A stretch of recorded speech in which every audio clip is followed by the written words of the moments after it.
Hey folks, this is Mike Tango Whiskey coming at you with another video. Today we're going to talk about the LDS Preparedness Manual.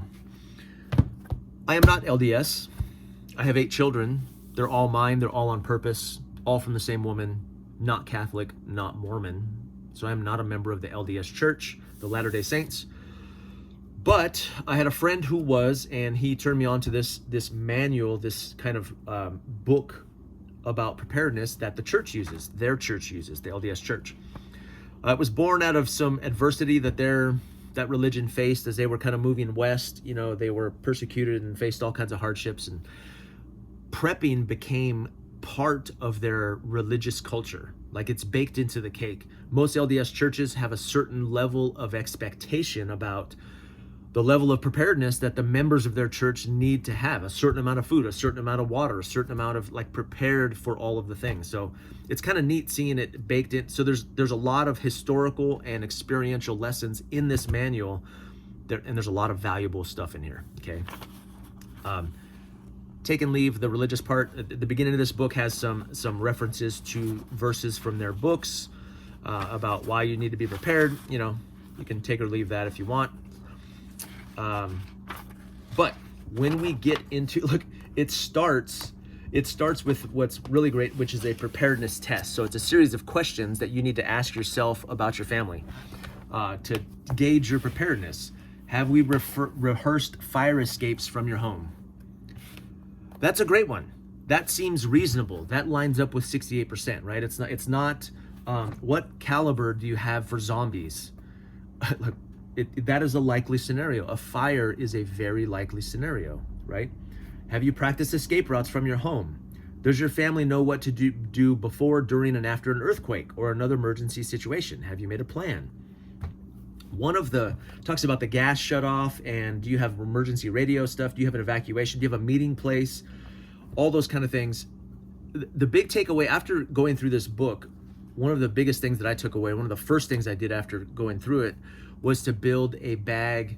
I don't know what to call it. It's my only bag. It's a fireproof duffel bag that has all of our critical documents in it. So that's medical records on disc, medical records of paper. It has stuff saved on thumb drives that, you know, copies of driver's license and all this different stuff. You know, any critical documents maybe you have social security cards, you have passports, you have important family photos, those kind of things. One bag. If my family had to evacuate, we had to bug out, and we grabbed nothing else, this is the bag. Everybody in my family knows that that is the bag you're supposed to grab. And we keep it staged in a place that is accessible to everybody, and they all know that if there's no time, this is what you grab on your way out. That was a big takeaway for me because I didn't have any of that stuff. That stuff was just scattered all over the place, right? Another thing, it starts with a 96-hour kit. So this is 10 years old. This edition is from 2011, but you know, in the bug out community, we're like 72 hours. Well, the Mormons are ahead of us. They're at 96. They start at 96 hours. So there's a list in here of the type of things that you would want to put in a go bag or a bug out bag. Most of the book, though, is concerned with food storage. Now, there's some really great intros in here. Bare minimum food storage requirements for one adult male. So that's cool.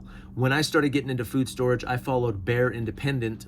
He had a thing that was like 3,200 calories for an adult military-aged male. You start with 3,200 calories or 3,300 calories per day, and that's how you do your math, and you work backwards to determine how much food you need for you and your whole family.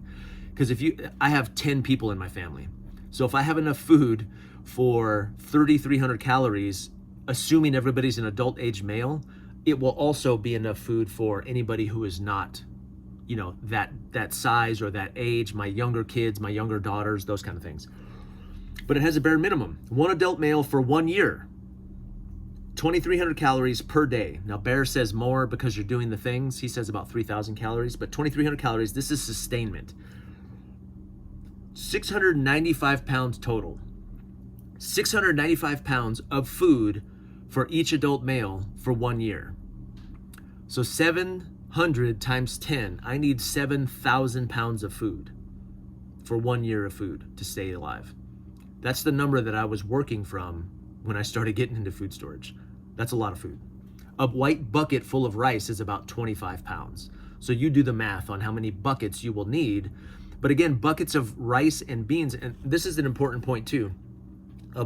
Buckets of rice and beans are good. That's gonna keep you alive. But man, it's gonna be miserable. Like, you need to get into so many other areas to not just sustain. I mean, that's good, but you ideally you want to, I don't know, smile every once in a while, have have fun, have flavor, have some salt. And this book does a really good job of going into those other areas, things like seasoning, things like salt, things like sugars and fruits, oils, things like olive oil. I just bought a bunch of bricks of what is it called? Not tecate. I wanted to call it tecate. It's lard. Manteca. So manteca, little boxes of manteca, right? These things last for like 2 years when you freeze them. So it goes into all of those things. But it lets you gauge from that number of 700 pounds per adult male for 2,300 calories. It's more if you want more than that. And it goes into all the different varieties, the different types of food you should have. Grains, beans and legumes, milk and dairy products, which is very hard to store, meats, fats, oils, sugars, fruits, vegetables, auxiliary foods, those kind of things. Then over here, do you really have a year's supply? So it tells you how to break it down. How much salt should you have? 8 pounds of salt. So this is 1 year. 400 pounds of grains, 60 pounds of beans, 10 quarts of cooking oils, 8 pounds of salt, 16 pounds of powdered milk, 14 gallons of drinking water. That's only for 2 weeks, right? So it breaks it down for you and tells you how many bags, how many buckets, how many cans. If you're using those 10-pound coffee cans, in a lot of wards, which is the areas that the LDS Church calls their church regions, they have these places where the LDS members would go and get, you could buy grain, you could buy oatmeal, you can buy all these things in 10-pound coffee cans. I forget what they call those places. Somebody's going to correct me in the comments for sure. But you can still get access to those some places. Some places allow non-LDS people to shop there and to buy food there. Some places don't. So ask around. If you know somebody who's in the church, they might be able to tell you where those go or where they are. So again, we have a variety. So when it says 400 pounds of grain, it begins to break that out. Exactly what you might store for that, the different types of meat, spices, condiments. This is something I don't hear anybody talking about. Like eating plain rice is, you might as well just walk towards the nuclear mushroom cloud, right? Like things like butter and salt and pepper and all of the different, and these are easy to store, but I don't hear a lot of preppers talking about that. Monthly food storage purchasing calendar. So then it goes into a calendar, a structured plan for you to begin to purchase and acquire these items on a gradual basis. So you don't have to go out and buy 7,000 pounds of food in 3 months, right? Or 1 month. Most of us can't afford to do that anyway. And I really like that it talks about different types of grains. So it talks about things like amaranth. I don't even know what that is. Okay, amaranth, barley, buckwheat, corn, cornmeal, hominy grits. So it talks about different types of grains. And I think for a lot of us, we tend to think like beans and rice. When I got into bucket storage, I did beans and rice, and that's good. But man, variety is going to be so important because morale is going to be so low. And I know people are going to be like, well, just suck it up, buttercup, toughen up. You know, you're going to eat rice and beans yeah, but people are going to go crazy and lose their minds along the way. It's going to be a stressful time. If we enter a phase where food is scarce and these things are happening, you're going to want some joy. You're going to want some flavor. You're going to want some food that tastes good, right? Morale boosters.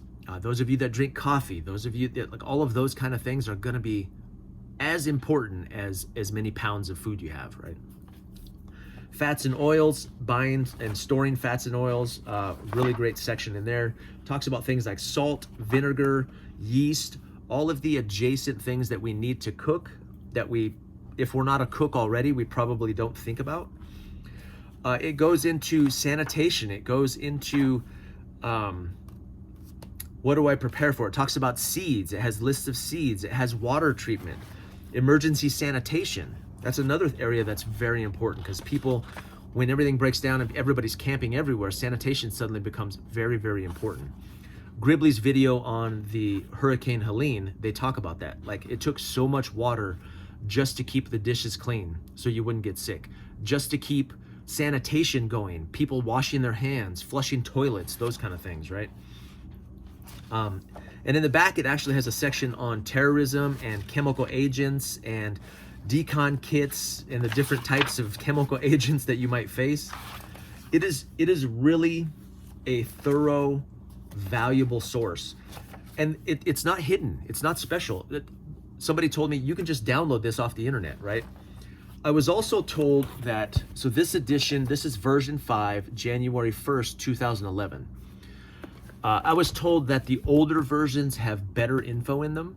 So maybe older than 2011. So maybe search around the internet and see if you can find, or look in the comments, because I know people are going to jump in the comments and be like, oh, I know where it's at, and they're going to give you resources. But go as old as you can, because I guess the older manuals have a little bit more in depth and better information. But mine is 2011. I think it's amazing. I'm really glad I have this book. Yeah, and I am nowhere near. So I've had it for about a decade, and I am probably 10% of what they recommend prepared in here. I'm good on food. I'm pretty good on food, but again, it's not the joy food. It's the barely staying alive food. So I can do much better. This book inspires me and it makes me feel bad about my level of preps, but there's a lot of valuable information in here that could help you be more prepared for realistic situations. I love, it's a realistic approach. It's down to earth. It's easy to read, and it's just packed with really great information. So good job, LDS Church, helping us preppers be more prepared, be like you guys. Interesting note too, like when I first got on the radio, when I first got my license and I started broadcasting, I was broadcasting into a local LDS tower without knowing it. And they were gracious, they were kind to me, but that's the level of preparedness it is that church had a guy who was their comms guy, and he was their comms guy, and he has his own repeater. Now, I know when the SHTF, or when, you know, TOTSI gets to the point of SHTF, they're going to shut that off, right? They're going to switch the LP, they're going to switch the tone, so none of us have access. But that's the level of preparedness that the LDS Church is chasing after. That might be the case everywhere too. I don't know. I just know that that's the case here locally. So while times are good, you could reach out to these folks. You could probably hang out with them a little bit. But if you're not a member of the church, when things go south, you probably will not have access to these storehouses and their repeaters. And so get all the knowledge that you can, gain all you can from that culture and that religion to be better prepared. All right, that's it for today. I've been promising a little, just a brief review of the LDS manual. I wanted to keep it under 15 minutes. But yeah, this is Mike Tango Whiskey, and I'm all clear.